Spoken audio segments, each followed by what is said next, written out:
Sosiologi Hukum. Topik ke-33 dari 50 topik. Hubungan antara hukum dengan stratifikasi sosial, bagian pertama. Pengertian stratifikasi sosial. Stratifikasi berasal dari kata stratification yang berarti lapisan. Suatu tipe diferensiasi sosial menunjukkan hierarki sistematis dalam penilaian atas beragam tingkatan pada sejumlah posisi, misalnya pembedaan atas posisi lebih tinggi, posisi setingkat, posisi lebih rendah, dikenal sebagai gejala stratifikasi sosial. Stratifikasi sosial adalah pembedaan penduduk atau masyarakat ke dalam kelas-kelas secara bertingkat atau hierarkis. Dasar dari adanya lapisan masyarakat karena tidak adanya keseimbangan pembagian hak dan kewajiban dan tanggung jawab, nilai-nilai sosial, dan pengaruhnya di antara para anggota masyarakat. Menurut Sanderson, klasifikasi sosial berkenaan dengan adanya dua atau lebih kelompok-kelompok bertingkat, atau rank group, dalam suatu masyarakat tertentu yang anggota-anggotanya mempunyai kekuasaan, hak-hak istimewa, dan prestasi yang tidak sama. Hak-hak istimewa berkenaan dengan kekayaan dan keuntungan material lainnya. Kekuasaan meliputi kapasitas beberapa individu untuk memerintah individu lainnya, walaupun di luar kehendaknya.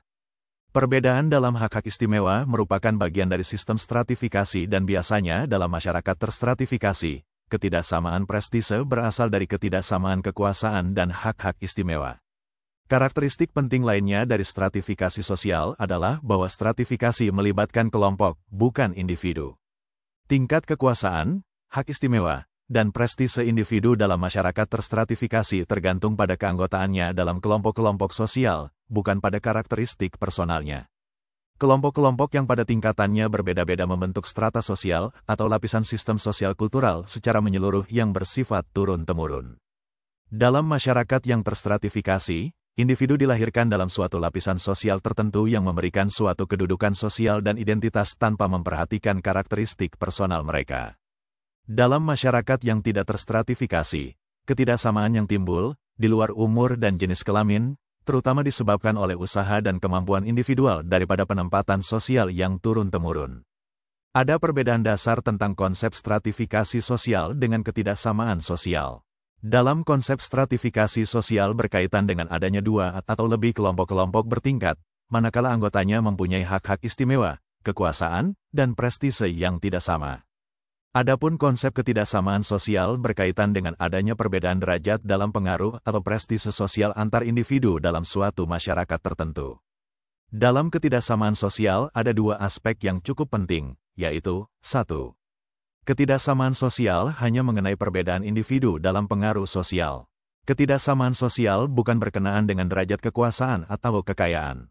Ketidaksamaan sosial ada dan dapat terjadi di dalam masyarakat tanpa pembedaan kekayaan atau pendapatan individu atau kelompok. 2. Ketidaksamaan sosial mengimplikasikan ketidaksamaan antar individu, bukan antar kelompok-kelompok yang berkaitan.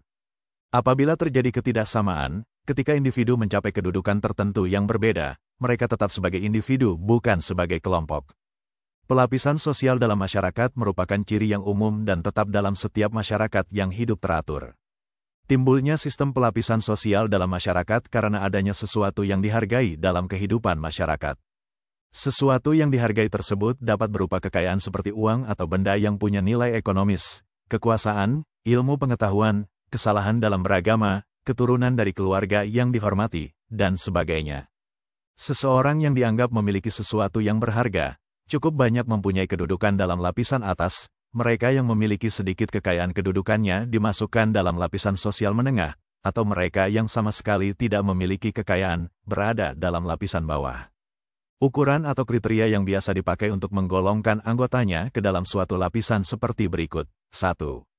Ukuran kekayaan. 2. Ukuran kekuasaan. 3. Ukuran kehormatan. 4. Ukuran ilmu pengetahuan. Menurut Sayokjo, gejala stratifikasi sosial akan ditemukan pada masyarakat yang menunjukkan ciri-ciri sebagai berikut. 1. Masyarakat itu cukup besar, dengan banyak warga dan organisasi yang kompleks. 2. Masyarakat itu mengenal posisi yang membawa kepada kekuasaan atau penguasaan atas orang-orang yang diwujudkan dalam beragam lembaga. 3. Masyarakat itu punya surplus ekonomi dengan pembagian yang tidak sama dan merata, melainkan mengikuti dasar penilaian beragam tingkatan jasa-jasa atau kecakapan masing-masing pemangku posisi. Stratifikasi sosial, atau social stratification, adalah pembedaan atau pengelompokan para anggota masyarakat secara vertikal, bertingkat. Definisi sistematik antara lain dikemukakan oleh Pitirim A. Sorokin bahwa pelapisan sosial merupakan pembedaan penduduk atau masyarakat ke dalam kelas-kelas secara bertingkat atau hierarkis. Perwujudannya adalah adanya lapisan-lapisan di dalam masyarakat, ada lapisan yang tinggi dan ada lapisan-lapisan di bawahnya. Setiap lapisan tersebut disebut strata sosial. P.J. Bouwman menggunakan istilah tingkatan atau dalam bahasa Belanda disebut stand, yaitu golongan manusia yang ditandai dengan suatu cara hidup dalam kesadaran akan beberapa hak istimewa tertentu dan menurut gengsi kemasyarakatan. Istilah stand juga dipakai oleh Max Weber. Pengertian stratifikasi sosial menurut Sofa adalah konsep dalam sosiologi yang melihat bagaimana anggota masyarakat dibedakan berdasarkan status yang dimilikinya.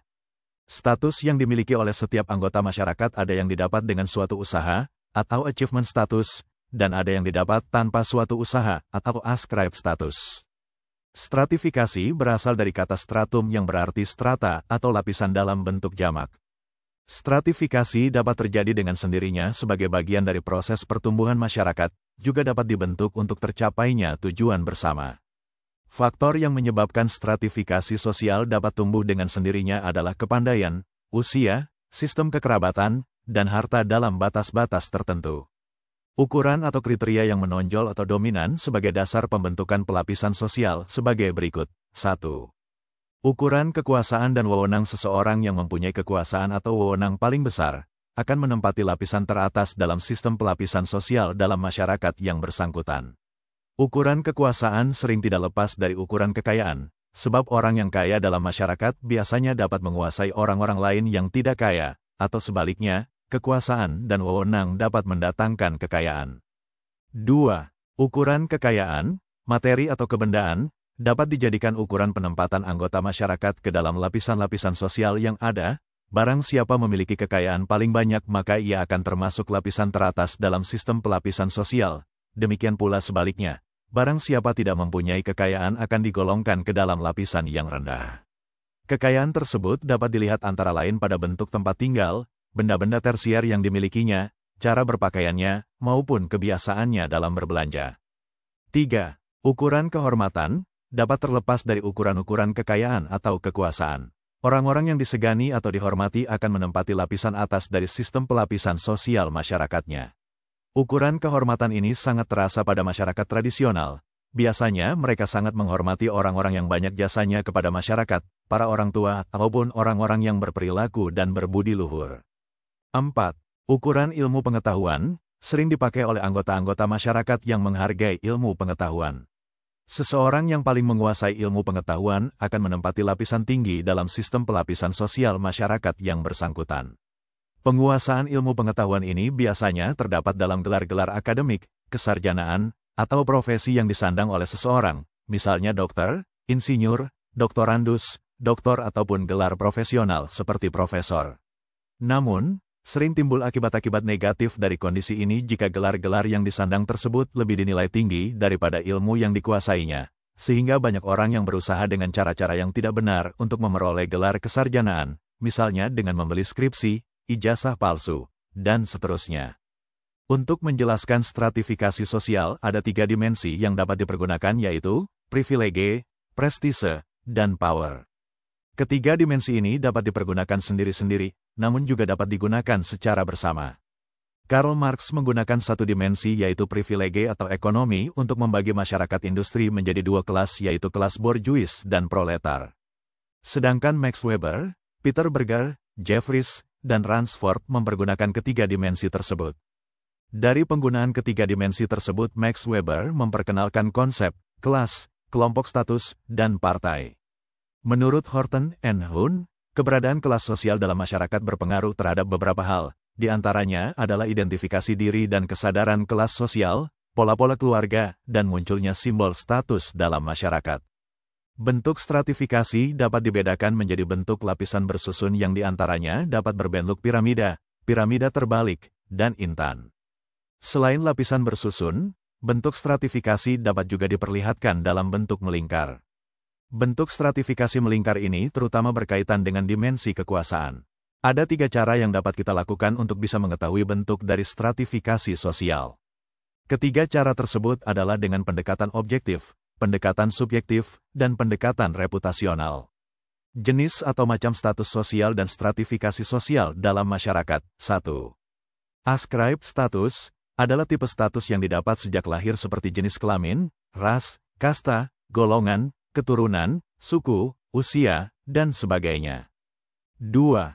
Achieved status adalah status sosial yang didapat seseorang karena kerja keras dan usaha yang dilakukannya. Contoh achieved status, yaitu harta kekayaan, tingkat pendidikan, pekerjaan, dan lain-lain. 3. Assigned status adalah status sosial yang diperoleh seseorang di dalam lingkungan masyarakat yang bukan didapat sejak lahir, tetapi diberikan karena usaha dan kepercayaan masyarakat. Contohnya, seperti seseorang yang dijadikan kepala suku, ketua adat, sesepuh, dan sebagainya. Selanjutnya, terdapat beberapa macam atau jenis stratifikasi sosial sebagai berikut. 1. Stratifikasi sosial tertutup adalah stratifikasi ketika tiap-tiap anggota masyarakat tersebut tidak dapat pindah ke strata atau tingkatan sosial yang lebih tinggi atau lebih rendah. Contoh stratifikasi sosial tertutup yaitu seperti sistem kasta di India dan Bali serta di Jawa ada golongan darah biru dan golongan rakyat biasa.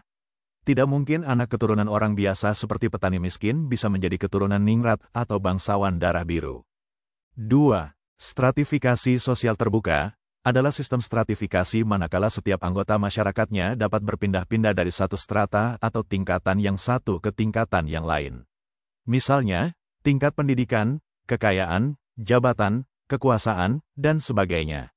Seseorang yang tadinya miskin dan bodoh bisa mengubah penampilan serta strata sosialnya menjadi lebih tinggi karena berupaya sekuat tenaga untuk mengubah diri menjadi lebih baik dengan sekolah, kuliah, kursus, dan menguasai banyak keterampilan sehingga dia mendapatkan pekerjaan tingkat tinggi dengan bayaran atau penghasilan yang tinggi.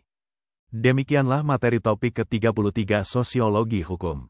Channel Bernard Simamora tutorial ini dipastikan sangat bermanfaat bagi mahasiswa perguruan tinggi negeri dan swasta manapun di Indonesia atau siapa saja yang ingin menambah wawasan. Untuk pemahaman yang lebih baik, putar dan dengarkan video ini berulang-ulang. Subscribe dan like, agar Anda mendapatkan update tutorial lainnya. Bagikan juga link video ini, agar teman lain juga mendapatkan manfaat channel ini. Sekian dan terima kasih. Sampai jumpa.